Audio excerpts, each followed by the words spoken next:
nandito ako guys. Sunog na tayo. Nandito pa rin tayo sa Troleta. Si Mahal ayun na una na. So mahaba-habang adventure to kasi umabot kami dito 9 o'clock. Sinundo kami ng kaibigan niya. Tapos nag-walking around kami sa sa kanal, sa lake. And then iniwan niya na kami. And then mamaya pagkatapos namin dito nag-walking around ulit. Pipick up niya kami tapos doon kami magdi-dinner.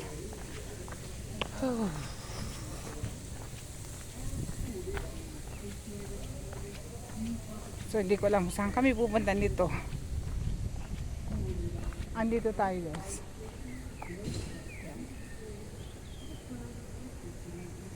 Andito tayo sa Troleta Canal Park.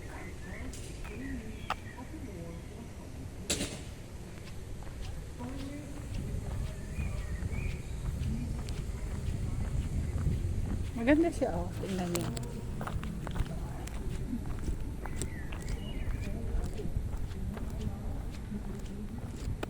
Where are we going? Baba daw kami. Lakad yan, imagine nyo. Lakad na. Di baluga na tayo.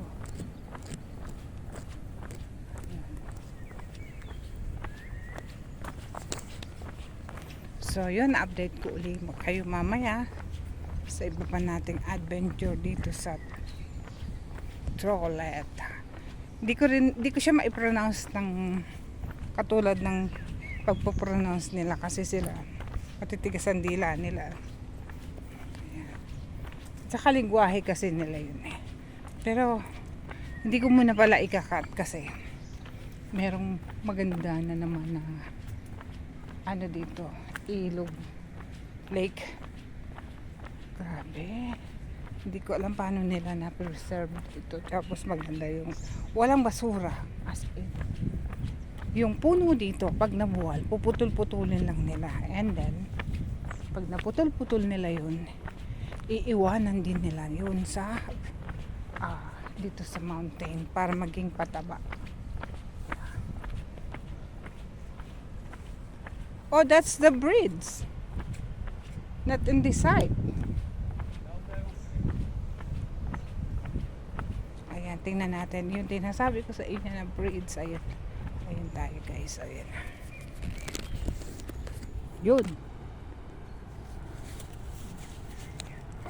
I can see the water. Oh. Ayun o. Wala na. Hindi natin makita. Yung volume ng water masyadong mataas. Ay, kita nyo? They open it, right? Yeah. So we're not able to go there. See how much people are there. Yeah. We can go to the tent, but it's Kasi inaabangan nila yung pagbukas ng daloy ng tubig. Para siyang sa ilalim. Ayun, may mga tao pa doon sa baba. Ayun. So, diba ang ganda? So, yun, manunod muna ako ha. Bye-bye.